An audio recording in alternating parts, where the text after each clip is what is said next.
સાથે ગુજરાત ફર્સ્ટનું બઝર વાગી ચૂક્યું છે અને બઝર વાગ્યું એટલે મોટા સમાચાર। અમદાવાદના વાતાવરણમાં પણ પલટો આવ્યો છે।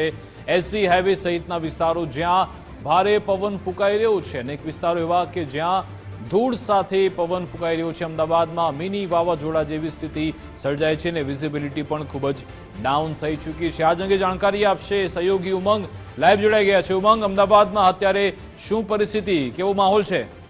બિલકુલ, તમે જુઓ કે અત્યારે અમદાવાદની અંદર અચાનક જ જે વાતાવરણ છે એમાં પલટો આવ્યો છે અને ધૂળની ડમરીઓ અને સાથે જ પવનનું જોર પણ વધ્યું છે। ખાસ જે દ્વિચક્રી અને ચાર ચક્રી વાહનો જે છે તેમને ખૂબ જ પ્રમાણમાં નુકસાન એટલા માટે વિઝિબિલિટી ઘટી છે એના કારણે, એટલે ધૂળની ડમરી ઉડી રહી છે અને જાણે આંધી તુફાન જેવું વાતાવરણ છે આખા અમદાવાદની અંદર જોવા મળી રહ્યું છે। અમદાવાદના પૂર્વ વિસ્તાર હોય કે પશ્ચિમ વિસ્તાર હોય, એસજી હાઈવેથી માંડી સિલટ, ગોતા, થલતેજ સહિતના તમામ જે વિસ્તારો છે અને અત્યારે જે વાતાવરણ આપ જોઈ રહ્યા છો એકદમ ધૂળ ઉડી રહી છે, તેના કારણે ખાસું એવું જે વાહન ચાલકો છે તેમને સૌથી વધારે પરિસ્થિતિનો સામનો કરવો પડી રહ્યો છે અને એના જ કારણે આપ જોવો છો કે જે વાહનો છે પોતાની જે હેડલાઇટ છે એ શરૂ કરી અને વાહન અંકારવા માટે મજબૂર બન્યા છે। તો બીજી તરફ આ જે ધૂળ ઉડે છે સીધી આંખમાં અને મોઢામાં જવાના કારણે પણ કેટલાક વાહન ચાલકો છે એ ઊભા પણ રહી ગયા છે। તેવા જ વાહન ચાલકો આપણી સાથે છે, તેમની સાથે વાત કરીએ। કેટલી તકલીફ પડી રહી છે, આ વાહન અંકારી રહ્યા છો અને ખાસ જ્યારે ધૂળ ને ડમરી ઉડી રહી છે, કેવી પરિસ્થિતિનો સામનો? અચાનક જ વાતાવરણ બદલાયું, અચાનક વાતાવરણ બદલાઈ જતા આંખોમાં ધૂળ ને એવું બધું ઉડતું હોય, ઉડવાના કારણે થોડું વાહન ચલાવવામાં કેટલો નુકસાનકારક? સૌરાષ્ટ્રમાં, ચોટીલા, કચ્છમાં બધે વરસાદ થયો, પાકને ઘણું નુકસાન થયું। હા, ખેડૂતો માટે બહુ નુકસાનકારક છે, સાચી વાત છે। અત્યારે કેરીના બધા કેરી અને રાવણાઓની સિઝન છે, ત્યારે એ સિઝનમાં અત્યારે અચાનક વરસાદ થતાં નુકસાન થઈ શકે ખેડૂતના મોટા પાયે।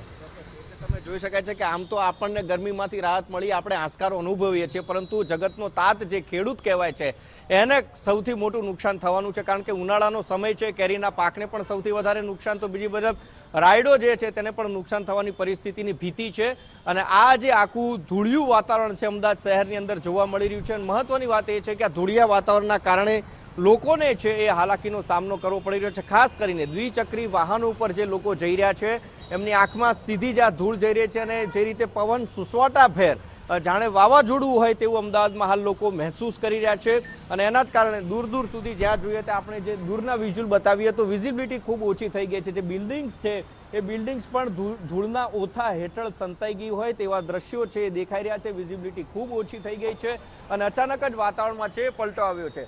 આજે જો વાત કરીએ તો સુરેન્દ્રનગરના ચોટીલા, સાયલા સહિતના જે ગ્રામ્ય વિસ્તારો અને તાલુકા છે ત્યાં આગળ કરા સાથે વરસાદ પડ્યો હતો અને તેને લઈને જે ખેડૂતો છે એ ચિંતામાં મુકાય છે। બીજી બાજુ કચ્છની અંદર પણ ભારે વરસાદ અને કરા સાથે વરસાદ પડવાના કારણે ખેડૂતો છે તેને હેરાનગતિનો સામનો કરવો પડશે। મહત્વની વાત છે કે ઠંડક તો ચોક્કસથી લોકોને મળી છે, પરંતુ આ જે અણધાર્યો જે વરસાદ એટલે કે માવઠું કમોસમી વરસાદ જે છે એની આગાહી છે હવામાન વિભાગ થકી કરવામાં આવી હતી અને હજી પણ આવનારા 1-2 દિવસ આ પ્રકારે ગુજરાત રાજ્યમાં વરસાદ અને સાથે જ કરા અને સાથે જ વાવાઝોડું આવે તેવી આગાહી છે। આગાહીકાર અંબાલાલ પટેલ હોય કે પરેશભાઈ ગોસ્વામી અને સાથે જ હવામાન વિભાગ હોય, એટલે ત્રણેય થકી આગાહી કરવામાં આવી છે અને એ પ્રકારની આગાહીના દ્રશ્યો છે, એટલે કે સાવચેતી રાખવાની જે વાત હતી, ચેતવણી જે આપી હતી તેવા દ્રશ્યો અમદાવાદ અને રાજ્યભરના કેટલાય જિલ્લાઓમાં હાલ જોવા મળી રહ્યા છે। જી બિલકુલ, આભાર ઉમંગ, તમામ જાણકારી આપવા બદલ, અમારી સાથે જોડાવા બદલ। અમારા સહયોગી માનસી પણ અમારી સાથે લાઈવ જોડાઈ ગયા છે, એમની સાથે પણ વાત કરીશું, એ પણ અમદાવાદથી અહેવાલ દર્શાવી રહ્યા છે। જી માનસી, જોઈ શકાય છે તમારી પાછળ ધૂળની ડમરી ઉડી રહી છે અને ભારે પવન પણ ફૂંકાઈ રહ્યો છે, જાણે કે ઘનઘોર અંધારું છવાવા જઈ રહ્યું છે।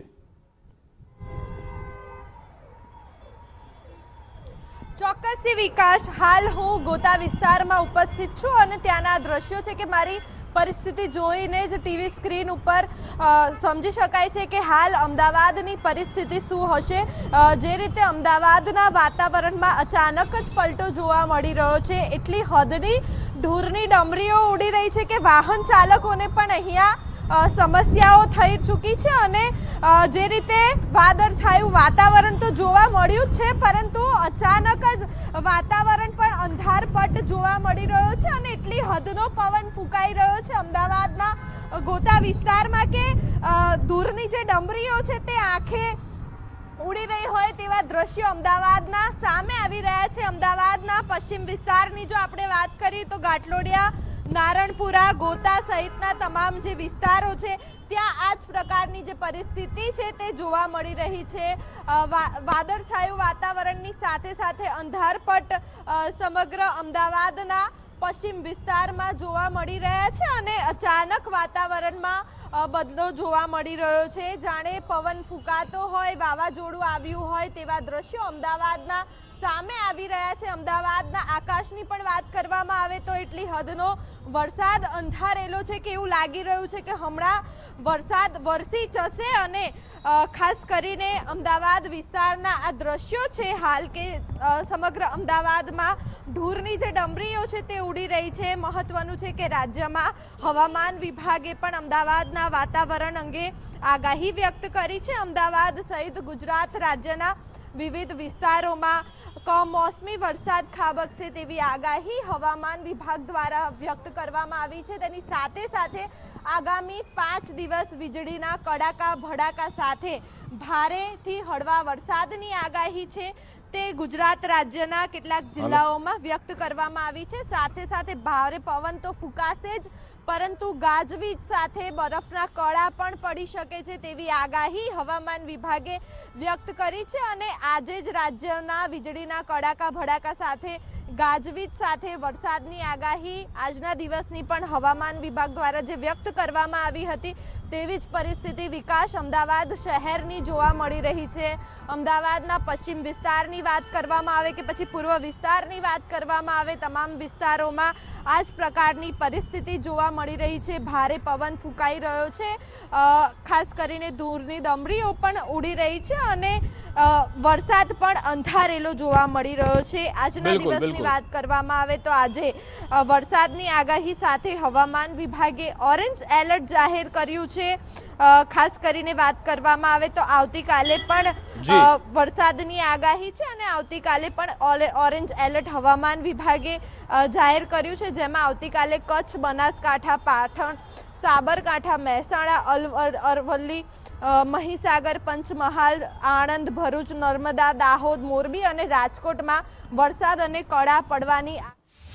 બિલકુલ બિલકુલ માનસી, આપ જોડાયેલા રહો, ત્યાંના દ્રશ્યો બતાવતો આપનો ફરી એકવાર સંપર્ક કરીશું. તો અમદાવાદનો આ મંજર છે જ્યાં વિઝિબિલિટી ખૂબ જ ડાઉન થઈ ચૂકી છે. અત્યારનો સમય એવો છે કે લોકો પોતાના નોકરી ધંધાથી હવે પોતાના નિવાસસ્થાન ઘર તરફ પ્રયાણ કરતા હશે. જોકે એની વચ્ચે મિની વાવાઝોડા જેવી સ્થિતિ ચોક્કસથી સર્જાયેલી છે. લોકોએ પણ અત્યારે સાવચેતીપૂર્વક ઘરે જાય એ પણ